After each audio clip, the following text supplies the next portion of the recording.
What's up there, guys? Drone worship in your face. And I got myself thinking, me and my girlfriend were talking, and she was like, well, we haven't taken the boat out in a while. And I said, that's a good idea. So I was thinking to myself, I'm like, man, we bought this battery like 6 months ago. Stephen Merritt sent this battery to me, and he wanted me to use it, but these batteries just go bad so fast, these cheap little batteries. This one's already expanding. It gets 4 minutes of runtime. I thought to myself, I said, what is the real amount of runtime I've actually ever gotten from one of these 2800 4.8s? And I think the most I ever got was like 6 minutes. So I started thinking to myself, I'm like, I bet you we can put a bigger battery in this thing with a little bit of modifying. So I decided to not just go up, I decided to go way up. This is a 2800 mAh, this is a 5200. This is running a 35C discharge rate, and this is the original battery at a 30C, and actually I think the original battery was 25C. I could be wrong, but I think it was 25C. Both of these are 14.8. There is definitely a weight difference between these two. I'm going to go ahead and show that to you now. So give me 1 sec. We're going to go ahead and pull the scale up, and then I'm going to show you the mod and what I did. So let me zero out my scale. Alright, scale has been zeroed out. And let's see here, mode. Let's put this in grams if I can. Oops, I passed it. Hold on 1 sec. Sorry, guys. There we go. All right, let's put this in grams here. So this battery weighs in at roughly 224 grams, 224.2. This battery weighs in at 433 grams, almost twice the weight of this one. Almost a whole nother weight of this one here. So, what's the deal? Does it float? Does it work? Well, I got those answers for you. Was I able to do it? Absolutely. Does it float? Yep. And I'm going to show you how I did everything today. Okay?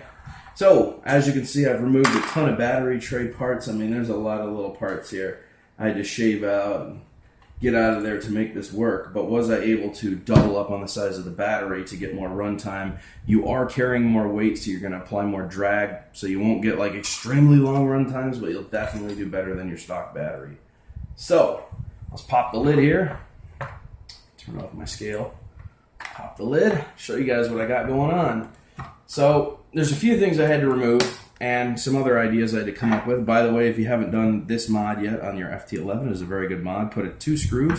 Don't put them all the way in, because as you know, these little finger bumpers they give you, when this thing gets wet, absolutely useless. So I put a screw on both sides to be able to pull that up. Okay, so now that we got that up, let's get into what I've got going on here. So for this to work, I had to actually remove one of these clips that holds the watertight tray down. So to make up for that, I know that this one clips in nice and tight. When it goes on, it pushes down on the body, and then you clip it in. So what I did is I added a little extra Velcro on the back here, just a little pad to push down against it to push the back end down nice and tight without having to have that one clip on there. So I did remove the one clip, and I filled it with hot glue, and I'm going to show you why.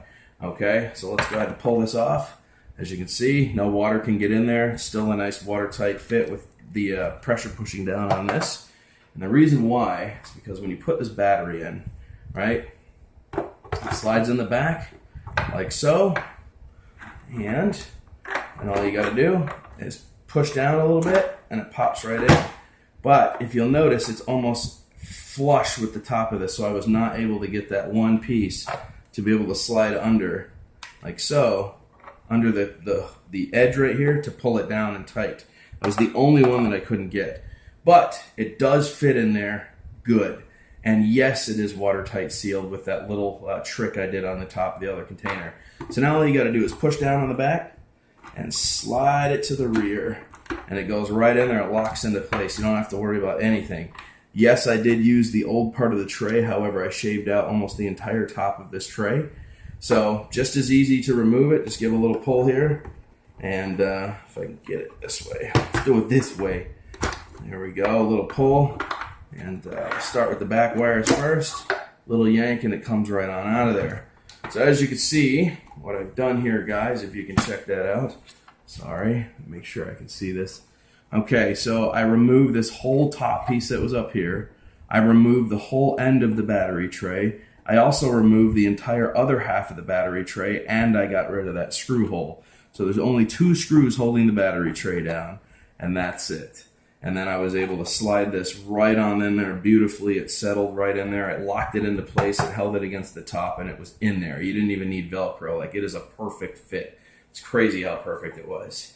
So that allows me to use this big honker right here. Now, the question is it balanced? Is it going to flip over? Does it weigh too much? We're going to find all that out today. What I do know is that it floats. Success. It floats. It's weighing a little heavy on that one side, but it definitely floats. I think it's going to work for our needs. Let's take it out and have some fun and see if it actually works. But this one's pretty fast. The other one was pretty quick too, but man, that gator had some quick reflexes. So we're going to pop this top open here, set up the battery, and I think the first thing we need to test, because this weighs a lot more, is the self-righting feature. So I'm going to go ahead and unlock all this. Let's set the battery up, then we'll walk over. As you can see, the 5200 35C is in there. We're going to turn on the transmitter first. Transmitter's on. Let's see if we got power. So far so good. We are locked in. Got servo activity. Sounds angry. Oh gosh, I hate this water. All right, so just for knowledge sake here, we're gonna flip it upside down and see if we can roll it over. Perfect.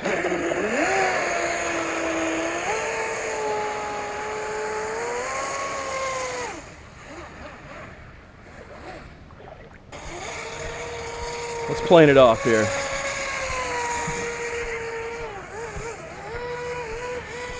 Dang, it's quick.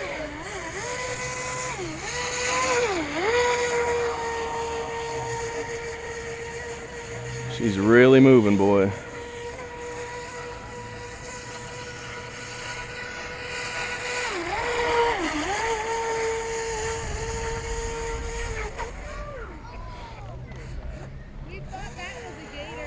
Oh yeah?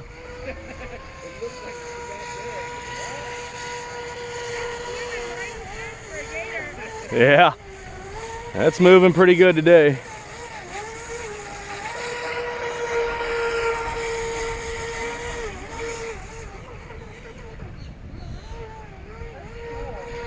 That's pretty quick.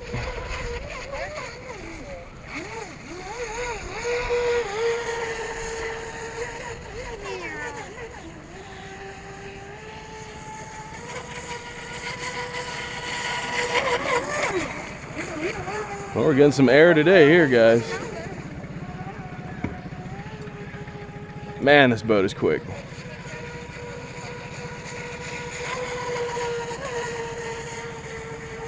Well, you guys want to know if the bigger battery works. It definitely works. Woo!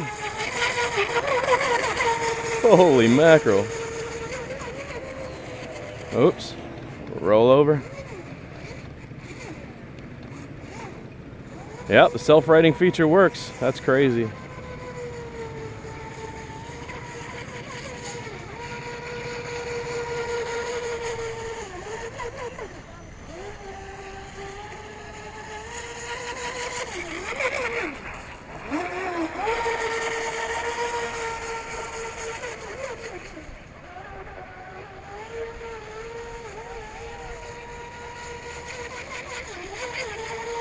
Jumping right along.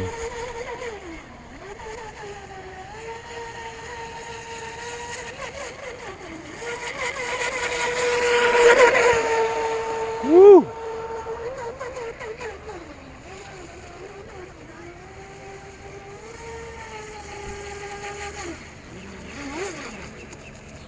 Oops, I think I lost the top there.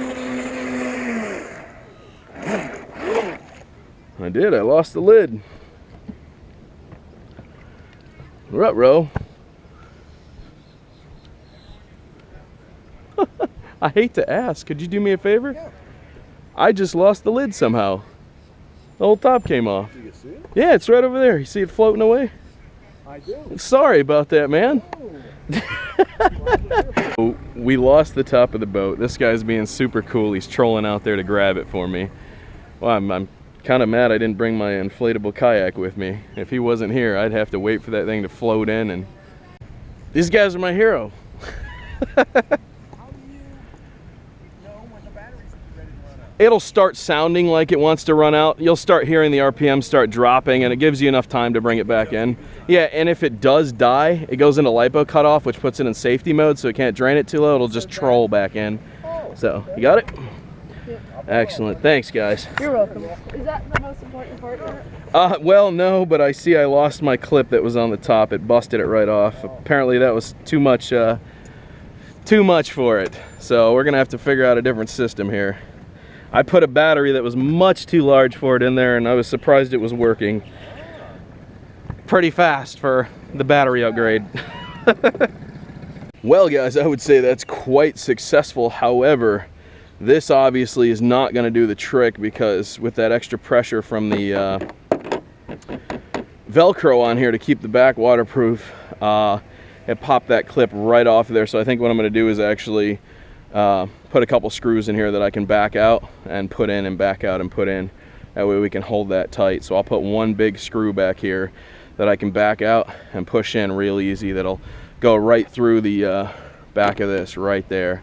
So that should cover my needs for the locking mechanism, so that doesn't happen again. But that battery worked flawlessly. So I was actually super impressed. I still had tons of power, but I don't want to keep running it because I don't have that rear clip to, you know, push the waterproof system down. So we're gonna call it. But that was awesome. That is a heck of an upgrade there, and it seemed to handle it just fine.